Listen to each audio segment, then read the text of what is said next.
This video provides an overview of historical facts about Venezuela. It reviews its culture, natural resources, wars, and interactions with the USA, from pre-Columbian times to the modern era. In 2025, do not go to Venezuela. Before Europeans arrived, Venezuela was inhabited by various indigenous groups, including the Caribs, Arawaks, and Timoto-Cuicas. Each had complex societies. In 1498, Columbus was the first European to reach Venezuela and renamed it Land of Grace, Tierra de Gracia. In 1522, the Spanish established their first permanent South American settlement in what is now Cumaná, which is approximately 400 kilometers or 250 miles east of Caracas. The name Venezuela was derived from Little Venice, a term given by explorers Alonso de Ojeda and Amerigo Vespucci after seeing stilt houses on Lake Maracaibo, resembling Venice. As in most of their colonies, the Spanish brought enslaved Africans to work in agriculture and mining, which shaped the nation's demographic and cultural diversity. In 1811, Venezuela was the first South American country to declare independence from Spain, but it was short-lived. Simón Bolívar, the Venezuelan leader, played a crucial role in South America's independence. He helped liberate Venezuela, Colombia, Ecuador, Peru, and Bolivia. The Battle of Carabobo of 1821, a decisive battle led by Bolívar, secured Venezuela's independence from Spain. Venezuela was part of Bolívar's vision of a united South America, but it left the Union in 1830.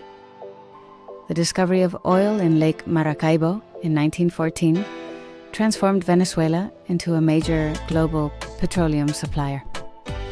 During Juan Vicente Gómez's dictatorship from 1908 to 1935, he centralized power, exploited oil wealth, and modernized infrastructure while repressing opposition. Meanwhile, the United States of America became the main buyer of Venezuelan oil, deepening economic ties between the two nations. During World War II, Venezuela remained neutral for most of World War II, but later sided with the Allies. This led to economic booms and European immigration. In 1947, Rómulo Gallegos was elected in Venezuela's first free election, but was ousted in a military coup in 1948. 10 years later, the Punto Fijo Pact was a political agreement signed in 1958 in Venezuela, marking the beginning of a stable democratic period after years of military rule. The pact was named after the residence of one of its signers, Rafael Caldera, in Punto Fijo, a city in Falcon State. You see, before 1958, Venezuela had experienced multiple dictatorships, with the most recent being Marcos Pérez Jiménez, from 1952 to 1958. After his overthrow in January 1958, there was a need to prevent further political instability and ensure a lasting democratic system. In 1960, Venezuela co-founded the Organization of the Petroleum Exporting Countries, broadly known as OPEC, to control oil prices and policies. In the 1970s, an oil boom made Venezuela one of Latin America's richest nations. But economic mismanagement led to a crisis in the 1980s. The Caracas riots of 1989 created a massive uprising against the International Monetary Fund-backed economic reforms, which resulted in state violence and hundreds of deaths.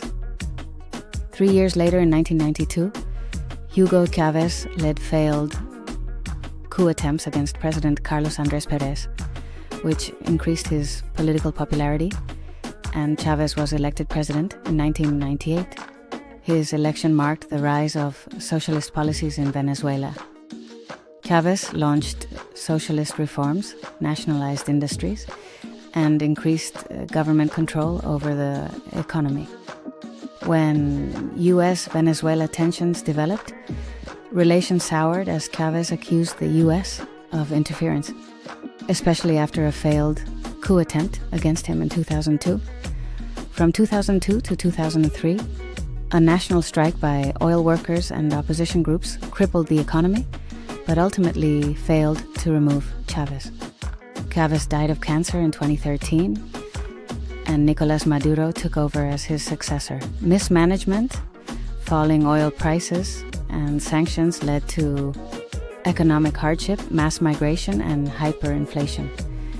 Additionally, the United States imposed sanctions on Venezuela, targeting government officials and restricting oil exports. After the 2018 election, the United States imposed sanctions on Venezuela, primarily due to concerns over human rights violations, corruption, election fraud, and drug trafficking linked to the Venezuelan government, particularly under Nicolás Maduro. The sanctions, which escalated over time, aimed to pressure the government into restoring democracy and addressing humanitarian crises. Currently, political instability, human rights concerns, and economic struggles continue to affect Venezuela, with millions of citizens fleeing the country. As of April 3rd, 2025, travel to Venezuela is strongly discouraged due to significant safety concerns. The U.S. Department of State maintains a Level 4 do not travel advisory for Venezuela, citing risks such as wrongful detentions, terrorism, kidnapping, arbitrary enforcement of local laws, crime, civil unrest, and poor health infrastructure. The political situation remains unstable, with reports of increased repression and political arrests. In the first 2 months of 2025, there were 83 reported political arrests, reflecting growing tensions between the government and opposition groups. Violent crime rates are high, and the presence of organized crime groups contributes to the volatile environment. The country faces shortages of necessities, including food, water, medicine, and fuel, which exacerbates the humanitarian crisis. Given these factors, it is advisable to avoid all travel to Venezuela in 2025. If you are considering travel for essential reasons, consult with your country's Foreign Affairs Department for the most current information and guidance. Be safe.